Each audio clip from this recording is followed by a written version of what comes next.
The city was loud and busy. Cars honked their horns loudly, and people walked very fast on the sidewalks. Everyone seemed to be in a hurry to get somewhere important. They were looking at their watches or talking on their phones.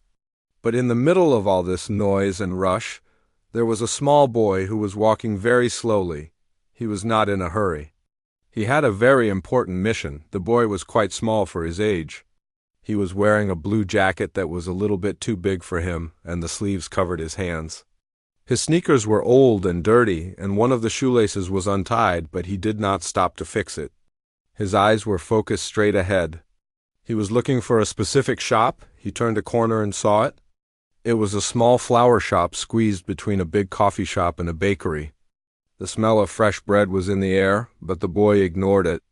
He stopped right in front of the flower shop window. Inside the shop, it was colorful and bright. There were flowers of every color. There were yellow sunflowers, white daisies, and purple tulips. But the boy did not look at any of those. He was only looking at the flowers in the front row.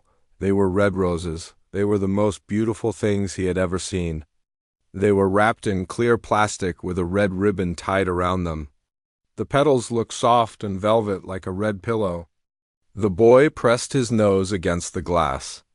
It made his breath fog up the window a little bit. He wiped it away with his sleeve so he could see clearly. Today was a very special day. It was his mother's birthday. The boy thought about his mother. She was the hardest working person he knew. She woke up very early every morning to make his breakfast and get him ready for school. Then she would go to her job, where she stood on her feet all day long cleaning offices. When she came home at night, she was always tired. Her eyes would look heavy and her back would hurt.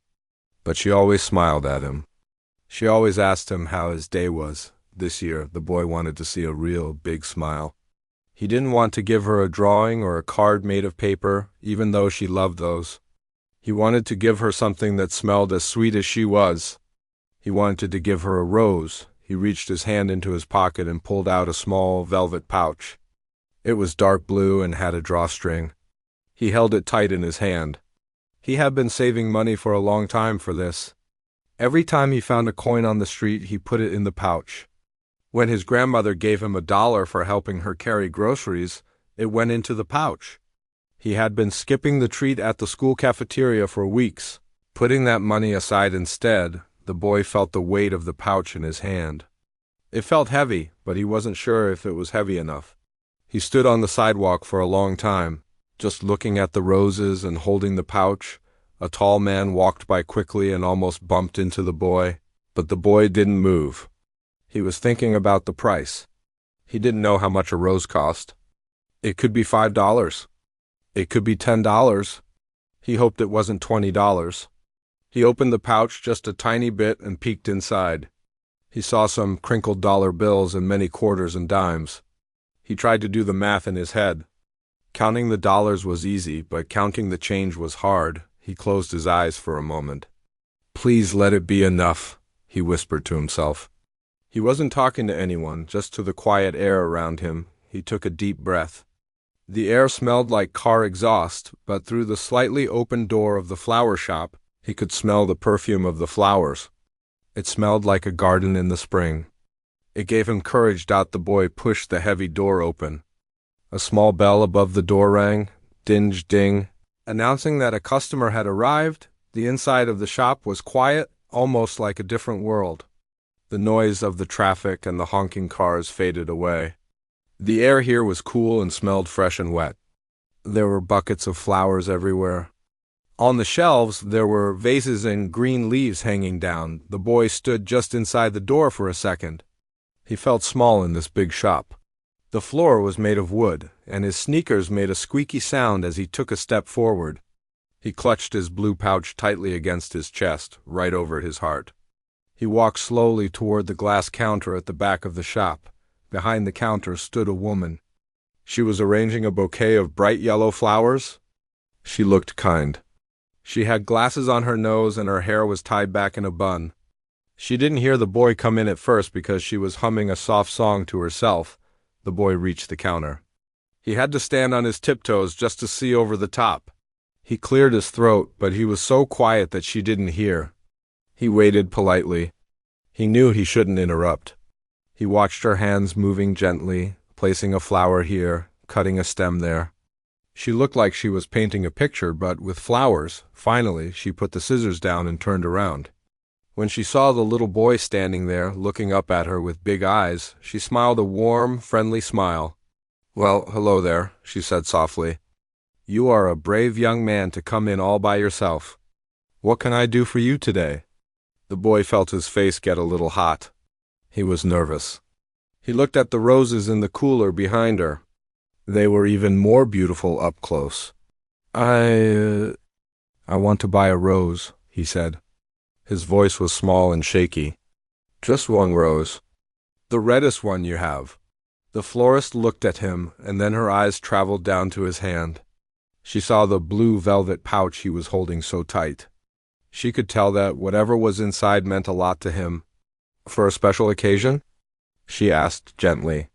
"Yes, ma'am," the boy nodded seriously. "It is for my mother.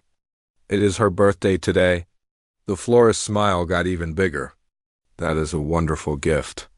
Mothers love roses, especially red ones." She paused for a moment, looking at the selection. The red roses are very nice today. They just came in this morning. They are fresh." The boy felt a wave of hope, but then a wave of fear washed over him. Now came the hard part. He had to ask the price. He was scared that the number would be too big. He was scared that he would have to say, "I'm sorry, I don't have enough," and walk out of the shop with nothing. He didn't want to disappoint his mother, and he didn't want to look foolish in front of the nice lady. He took another deep breath. He untied the drawstring of the blue pouch and poured the money out onto the glass counter. It made a clinking sound. There were 5 crinkled $1 bills and a pile of coins. There were quarters, dimes, nickels, and a few pennies. It was all his savings. It was everything he had. He pushed the pile of money forward with his small hand. "How much?"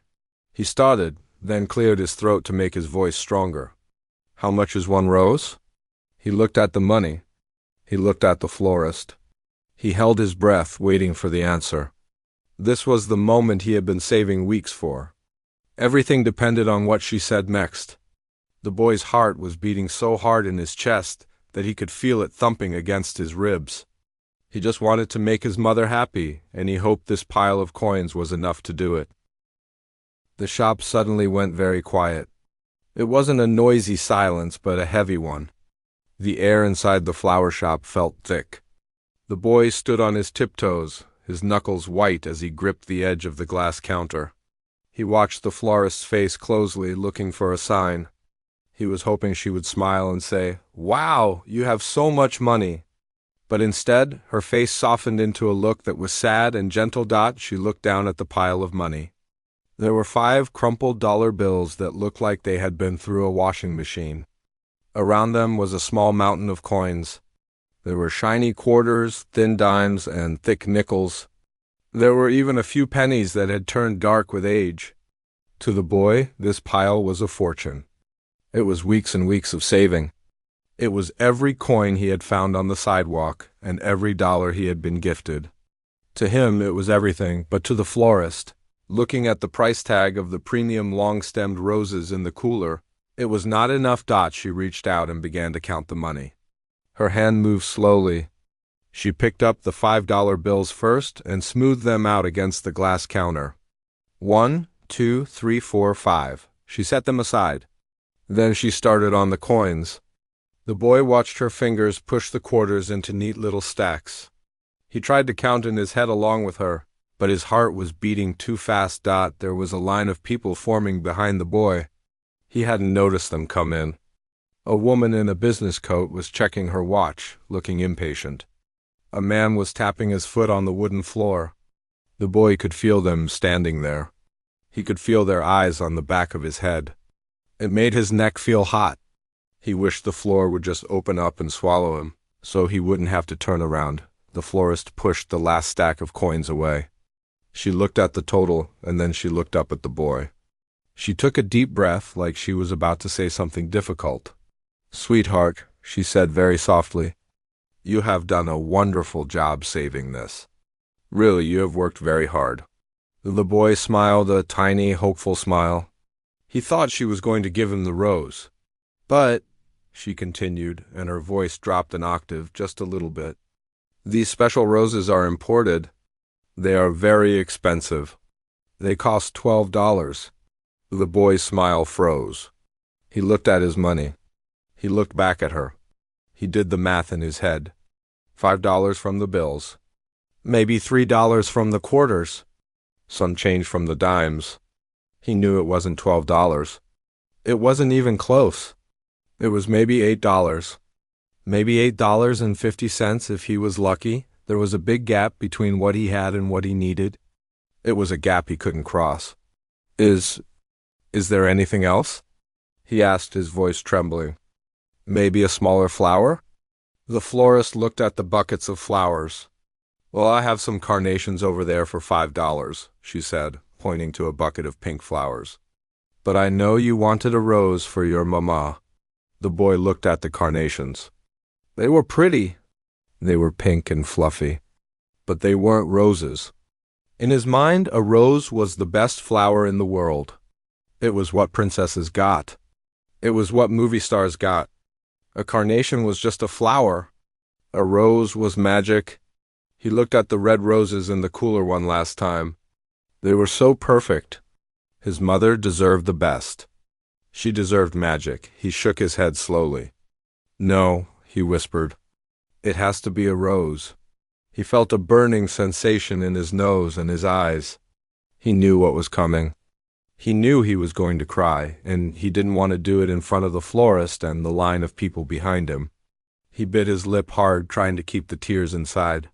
I'm sorry, he said to the florist. He felt like he had done something wrong, even though he knew he hadn't. He just didn't have enough money. He felt small and powerless.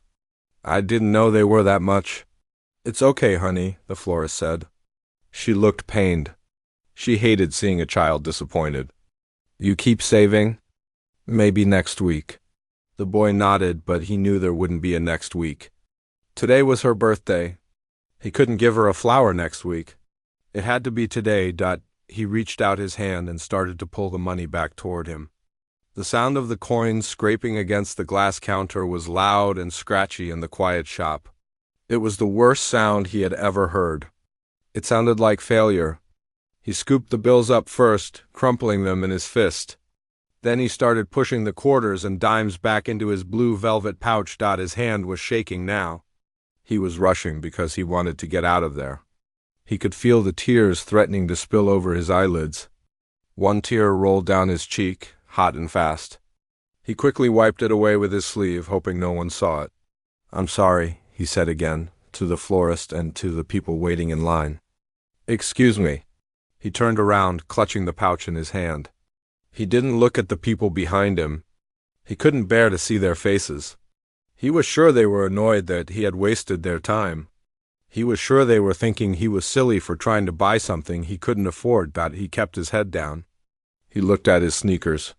He saw the untied shoelace again, but he didn't care. He just wanted the door.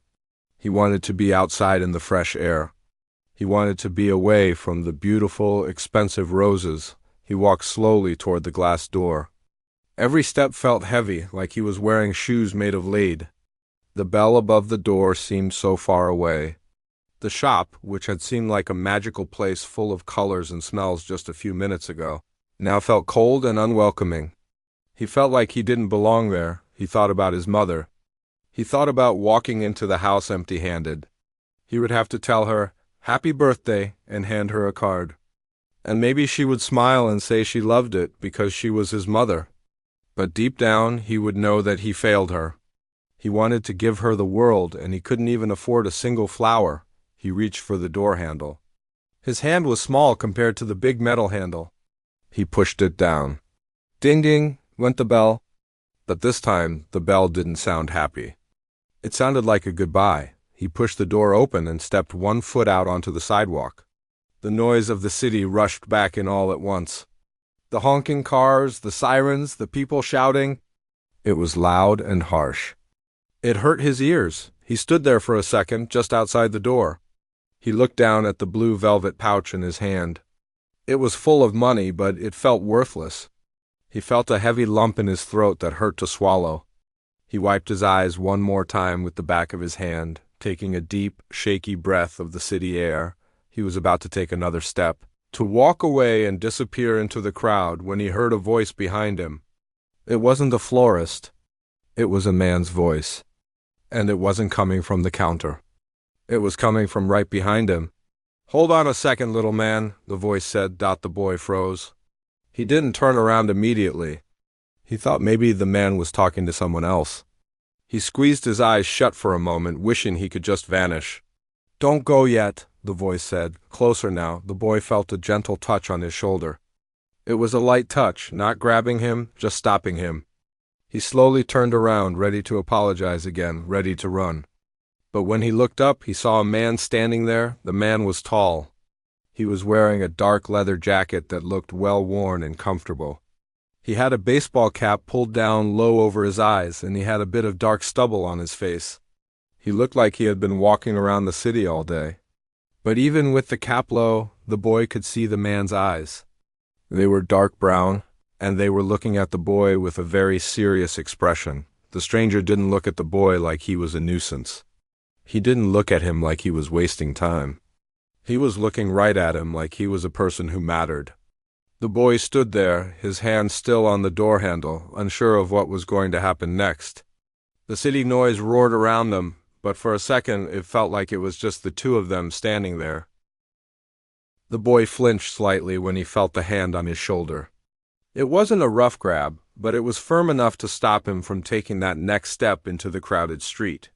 For a second, he thought maybe he had dropped something, or maybe the shopkeeper was coming out to tell him he wasn't allowed to stand there.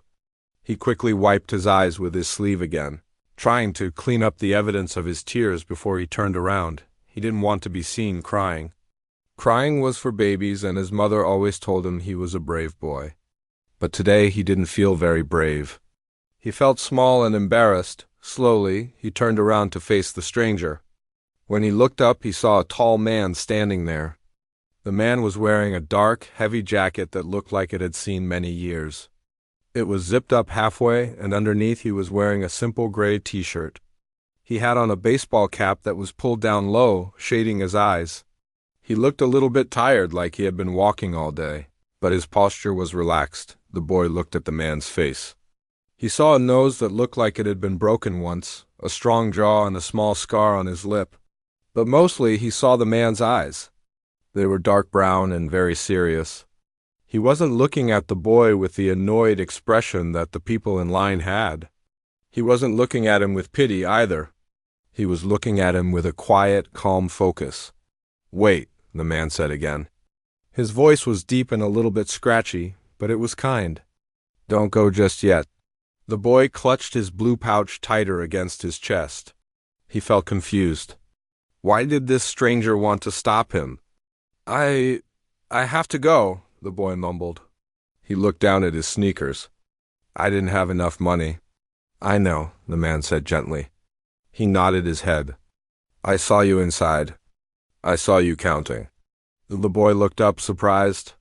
"You were watching me?" "Yes, you were counting very carefully," the man said. He leaned down a little bit, bringing his face closer to the boy's level. "I saw that you wanted that red rose more than anything." The boy felt his face get hot again. He felt exposed. This stranger had seen his failure. He had seen him come up short. It was bad enough that the florist knew, but now this stranger knew too. "It's okay," the man said, as if he could read the boy's mind. "It happens to everyone. Sometimes we want something very badly, but we don't have enough for it right at that moment." The man paused. He looked at the blue velvet pouch in the boy's hand. Then he looked back into the shop, toward the cooler where the red roses were sitting. "But," the man continued, "I also saw that you emptied out your entire pouch. You gave everything you had. That is very brave." The boy stood there frozen. He didn't know what to say. This wasn't how adults usually talked to him. Adults usually told him to hurry up, or to move aside, or to watch where he was going. They didn't usually talk about bravery or trying hard. "It's from my mom," the boy whispered. The words just came out. He didn't know why he was telling this stranger his business, but it felt safe to tell him. It's her birthday, and she's tired a lot. The man's expression softened. The serious lines around his mouth relaxed into a gentle smile. He nodded slowly, like he understood exactly what the boy meant. Moms love flowers, the man said, especially when their sons pick them out just for them. That makes the flower special. It doesn't matter what kind of flower it is. The boy looked down at his pouch. But I couldn't afford the special one. The man stood up straight again. He took his hands out of his jacket pockets. He looked at the boy, and then he put a hand on the boy's shoulder again. This time it felt reassuring. It felt like a support. Come with me, the man said. He nodded his head back toward the shop door. The boy hesitated. He looked at the street, then at the shop. Back inside? Yes, the man said. Let's go back inside. The boy felt a wave of nervousness. He didn't want to face the florist again. He didn't want to face the line of people who were waiting. I don't have any more money, the boy said, showing the pouch. This is all I have. I know, the man said. He smiled a little bit wider. You don't need any more money. You just need to come with me. The man opened the glass door. He held it open with one hand and gestured for the boy to go in first. It was a polite gesture. The boy stood there for a second, just looking at him. There was something about this man that made him feel like he could trust him. Maybe it was his voice, or maybe it was the way he didn't rush him. The boy took a deep breath, wiped his nose one last time, and walked back into the flower shop. The bell above the door rang. Ding-ding. The florist looked up from the counter. She looked surprised to see the boy come back in so soon. She looked even more surprised when she saw the tall man walking in behind him. The man in the leather jacket didn't look at the other customers in the line. He walked right past them, guiding the boy with a light hand on his back. They walked up to the counter. The florist looked at the boy, and then she looked at the man. She seemed to recognize the man, but she didn't say anything. She just raised her eyebrows slightly, waiting. The boy stood next to the man. He felt very small next to him. He looked up at the man, wondering what they were doing there. The man didn't look at the prices. He didn't look at the menu on the wall. He looked straight at the florist. We'd like to buy a rose, the man said. His voice was clear and strong. Of course, the florist said. She looked from the man to the boy. Did you find some more money? She asked the boy gently. The boy shook his head. No, ma'am. The man stepped closer to the counter. He reached into his pants pocket and pulled out an old leather wallet. It was brown and worn smooth like it had been carried for a long time. He opened it up. No, the man said, answering for the boy. But I would like to buy one for him. The reddest one you have? The one he was looking at earlier. The boy's eyes went wide. He looked up at the man, his mouth opening just a little bit. He couldn't believe what he was hearing. The man wasn't just helping him count his change. The man was going to buy the rose for him. The florist smiled warmly. She reached into the cooler and pulled out the very first rose, the one that had been in the front. It was perfect. It had a long, strong green stem and a head that was full of deep red petals. It was the most beautiful flower in the shop. She held it up for them to see. This one? She asked. The man looked at the boy. Is that the one you wanted? The boy nodded, unable to speak. He was looking at the rose, then at the man, then back at the rose. It felt like a dream. A minute ago, he was walking away with nothing. Now, the flower was right there in front of him. Yes, the boy whispered. That's the one. Good, the man said. He took some bills out of his wallet, crisp, clean bills, and handed them to the florist. He didn't look at the amount. He didn't ask for change. He just handed the money over. Keep the change, he said quietly to the florist, waving his hand slightly. It was a generous act, done without making a big show of it. The florist took the money. She looked touched by the scene unfolding in her shop. She began to wrap the rose in a special paper. She used clear plastic to protect the petals and tied it with a red satin ribbon, making a perfect bow. She handled it like it was a treasure. While she was wrapping it, the boy looked up at the man. He wanted to say thank you. He wanted to say a million things, but his throat felt tight again. Why? The boy asked. It was the only word he could manage to get out. The man looked down at him. He adjusted his baseball cap. Because sometimes, he said softly, people deserve a break. And because I know your mom is going to smile when she sees this. And that is worth a lot more than a few dollars. The florist finished wrapping the rose. She placed it gently on the glass counter right in front of the boy. Here you go, she said. It's all yours. The boy stared at the rose. It was even more beautiful up close. He could smell its sweet perfume. It smelled like summer and happiness. He looked at his own small hands, and then he reached out slowly to touch the red ribbon. It was real. It was actually his dot. The man stood there watching him. He didn't look like he wanted a reward. He didn't look like he wanted a thank you. He just stood there. A quiet presence in the noisy shop, making sure the boy was okay. The boy picked up the rose. He held it carefully with both hands like he was holding a baby bird. He looked up at the stranger. The tears that he had been holding back before were gone. Now, his eyes were shining with pure joy. Thank you, the boy said, his voice loud and clear this time. Thank you so much. The boy held the rose carefully in both hands, as if it were made of glass. He was afraid that if he squeezed too tight, the beautiful red petals would bruise. He stared at it, mesmerized. The velvety red skin of the flower looked so bright against his plain, worn jacket. It smelled incredible, a sweet and strong scent that filled the air right around his nose. He felt a lump in his throat, but this time it wasn't from sadness. It was from pure relief. He actually had the rose. He was going to give his mother the best birthday gift ever. He looked up at the tall stranger. The man was standing there with his hands back in his pockets, looking down at the boy with a calm, relaxed face. He didn't look like he wanted a pat on the back. He just looked happy to see the boy smiling. Thank you, the boy said again. He felt like he needed to say it 1,000,000 times.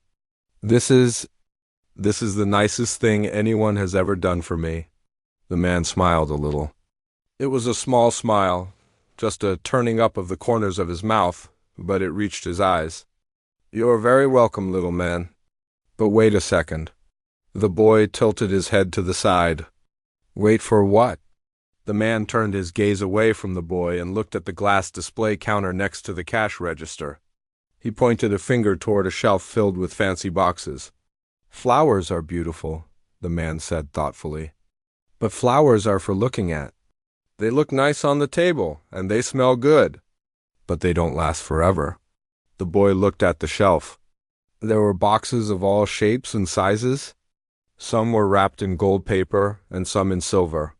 They had ribbons and pictures of berries and cream on them. You know what lasts a little longer? The man asked the boy. The boy shook his head. He didn't know. Chocolate, the man said, like he was sharing a secret. He looked at the florist. Do you have those chocolate truffles? The good ones? The florist's eyes lit up. She reached under the counter and brought out a beautiful box. It was square and wrapped in dark purple paper with a gold ribbon tied around it. It looked very fancy. On the front there was a picture of a cocoa tree. These are the finest Belgian chocolates we have, she said softly. They are very rich. The man nodded. Perfect. We will take a box of those too. The boy's eyes went wide. He quickly stepped forward and held up his hands. Oh, no, he said quickly. You can't. The rose is enough. Seriously, that is too much. The man looked down at the boy and gently put a hand on his shoulder to stop him from protesting. It's okay, he said. I want to, but I don't have any money left, the boy said, feeling panicked again. He clutched his empty velvet pouch. I can't pay you back. I don't want you to pay me back, the man said. He laughed softly, a deep, rumbling sound. Listen to me.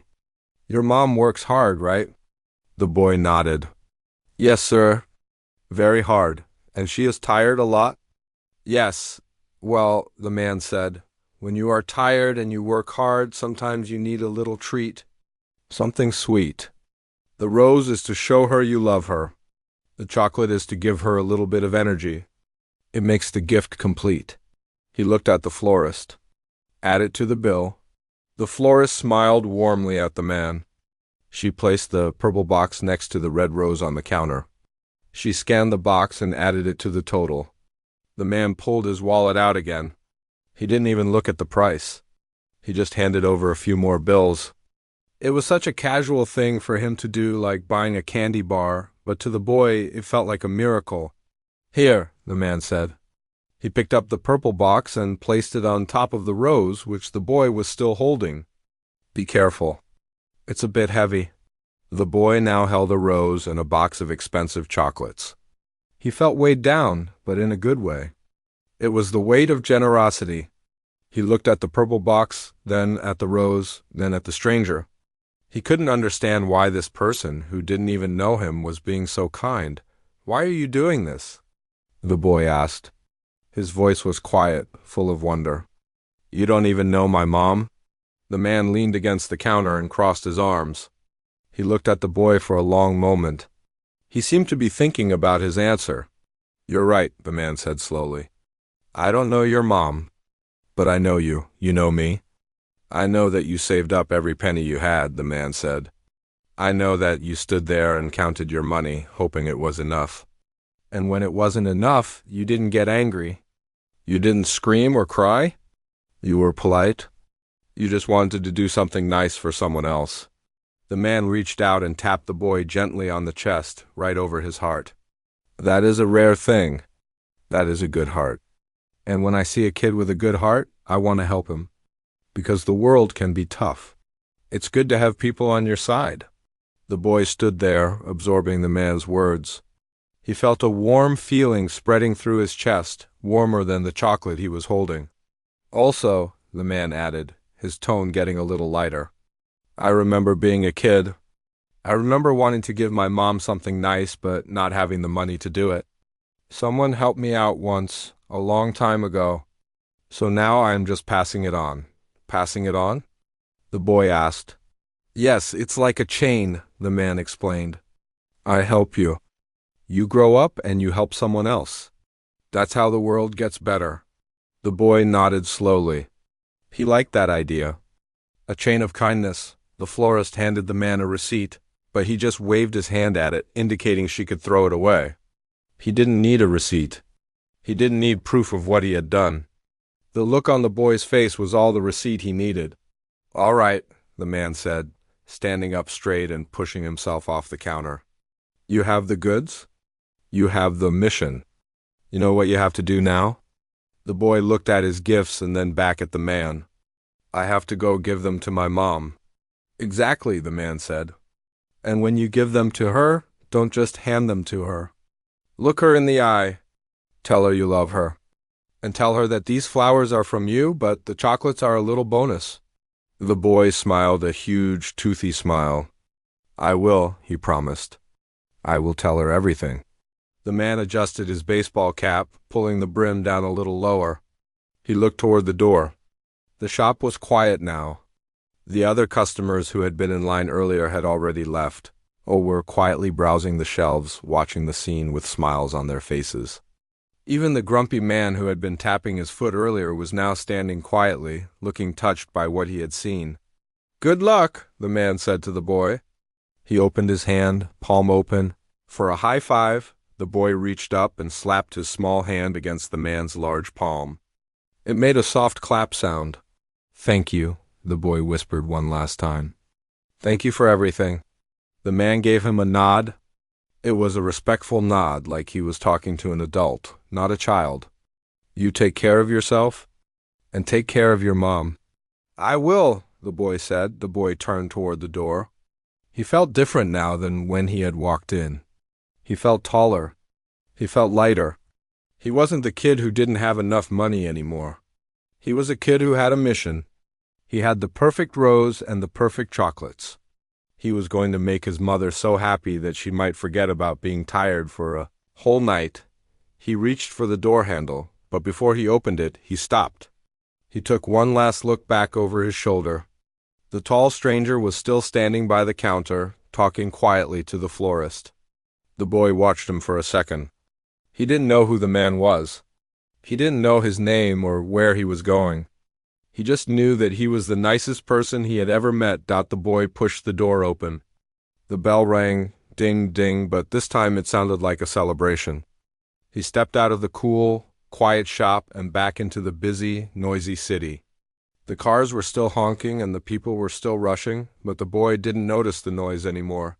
He just held his gifts tight and started to walk home with a spring in his step. He couldn't wait to see his mother's face. The little bell above the door rang, and the cool air of the flower shop was replaced by the warmth of the afternoon sun. The boy stepped out onto the sidewalk, but he didn't feel the heat of the day. He felt a cool breeze of excitement rushing through him. He walked a little faster now, but he was still very careful. In his left hand, he held the beautiful red rose by the stem, making sure not to crush the delicate petals. In his right hand, he clutched the purple box of chocolates like it was a bar of gold. He felt different. 5 minutes ago, he felt small, like a pebble on the ground that everyone just walked past. Now he felt like he was floating. He looked at the people rushing by him, the businessmen on their phones, the delivery drivers on bikes, and he didn't feel invisible. He had a secret. He had a mission. He was carrying the perfect gift. The stranger stood inside the shop, just behind the glass door. The boy looked back and saw him. The man was adjusting his baseball cap, pulling it down low over his eyes. He watched the boy leave with a quiet satisfaction. He didn't wave. He didn't try to get the boy's attention. He just nodded his head slightly, almost to himself, and then turned back to the counter to pay for the roses. He didn't want to thank you. He didn't want to be a hero. He just wanted to make a Tuesday afternoon a little bit brighter for someone. The boy turned the corner and headed toward his neighborhood. The city streets began to change. The tall, shiny buildings turned into smaller brick ones. The clean sidewalks became a little bit more worn. There was trash on the corners here, and the paint on the buildings was peeling in places. This was where the boy lived. It wasn't fancy, but it was home. He walked up the steps to his apartment building. The front door was heavy and painted a dark green that was chipping near the handle. He struggled to pull it open while holding his treasures, but he managed to squeeze through. The lobby smelled like boiled cabbage and old wood, a smell that he was so used to that he hardly noticed it anymore. He checked the mailboxes as he walked past. His mother's box was empty. That meant she was already home. His heart started to beat faster again. Thump, thump, thump, thump, dump. Thump-da. He reached the elevator and pressed the button. He waited. He looked at his reflection in the shiny metal doors. He saw a boy with messy hair and a jacket that was too big, holding a fancy rose and a box of expensive chocolates. He smiled at himself. He looked happy. The elevator let out a loud ding and the doors opened slowly. He stepped inside and pressed the button for the 4th floor. As the elevator climbed, the cables hummed a low sound. He practiced what he was going to say in his head. "Happy birthday, Mom." "Surprise." "I love you, Mom." The doors opened. He walked down the long hallway. The fluorescent lights on the ceiling buzzed like a giant fly. He stopped in front of apartment 4B. He took a deep breath. He could hear the TV playing inside through the thin door. He put his ear close to the wood. He could hear the sound of a news anchor talking. He took the key out of his pocket and unlocked the door. He pushed it open. "Mom?" he called out. "I'm home." His mother was sitting on the couch. She was wearing her work uniform, a dark blue shirt and pants with a logo on the pocket. She had her feet up on a small stool and her eyes were closed. She looked exhausted. Her hair was pulled back in a loose ponytail and there were dark circles under her eyes. When she heard his voice, she opened her eyes slowly and sat up. She forced a tired smile onto her face. "Hey, sweetie," she said. Her voice sounded scratchy. "You were gone for a while. Is everything okay?" The boy walked into the room and stood in front of the TV, blocking her view. "Close your eyes," he said. He couldn't keep the excitement out of his voice. His mother looked at him, confused. "What? Why? Did you buy me a new toy car?" "No, just close your eyes, please." He laughed out. She chuckled softly. Okay. I'm closing them." She shut her eyes tight and put her hands over her face. "I'm waiting." The boy stepped closer. He gently laid the purple box of chocolates on the small coffee table. Then he held the rose right in front of her nose. "Open them," he whispered. His mother moved her hands away from her face and opened her eyes. At first, she just looked blurry, trying to focus. Then she saw the red. She saw the rose. She gasped. It was a sharp intake of breath. Her hands flew up to her mouth. "Oh my goodness," she whispered. She looked at the flower, then at the box of chocolates, then at her son. Her eyes instantly filled with tears. They weren't sad tears, and they weren't tired tears anymore. They were bright, shining tears of joy. Is that a rose?" she asked, her voice trembling. "Yes," the boy said proudly. "And those are Belgian chocolates. The fancy kind." She reached out and took the flower from him. She held it like it was the most precious thing in the world. She brought the petals up to her nose and smelled them. A single tear rolled down her cheek. "It's beautiful," she said. "It's the most beautiful thing I've ever seen." "Happy birthday, Mom," the boy said. He climbed onto the couch next to her and wrapped his arms around her neck. She hugged him back tight, squeezing him so hard it almost hurt, but he didn't mind. He could feel her shaking a little bit. "I can't believe this," she said into his shoulder. "But how? You don't have this kind of money." The boy hesitated. He remembered the stranger's words. It doesn't matter how. It just matters that she's happy. I saved up, the boy said. It wasn't a total lie. He had saved up, he just had a little help at the end. His mother pulled back and looked at him. She wiped her eyes with the back of her hand. She looked at the rose, then at the chocolates, and then at her son's beaming face. For the first time in a long time, she didn't look tired. She looked radiant. The stress lines on her forehead seemed to smooth out. "You are the best son in the whole world," she said. She kissed his forehead. "Thank you so much." They sat there for a long time, just hugging. The news anchor droned on in the background, and the city traffic hummed outside the window, but inside apartment 4B, everything was perfect. The boy felt a warmth in his chest that was better than any chocolate he could ever eat. He knew he would remember this moment forever. Meanwhile, miles away, or maybe just a few blocks away, the stranger walked down the busy street. He had his hands deep in his pockets and his head down. He stopped at a street vendor and bought a simple bottle of water. He took a drink, wiped his mouth with the back of his hand, and kept walking. Nobody stopped him. Nobody asked for his autograph. He didn't have a camera crew following him. He was just a man in a leather jacket walking through the city. But as he walked, he smiled a small, private smile to himself. He knew that somewhere in the city, a mother was holding a rose and a little boy was feeling like a hero. And that was enough for him. He disappeared into the crowd, just another face in the busy city, carrying the secret of kindness in his pocket.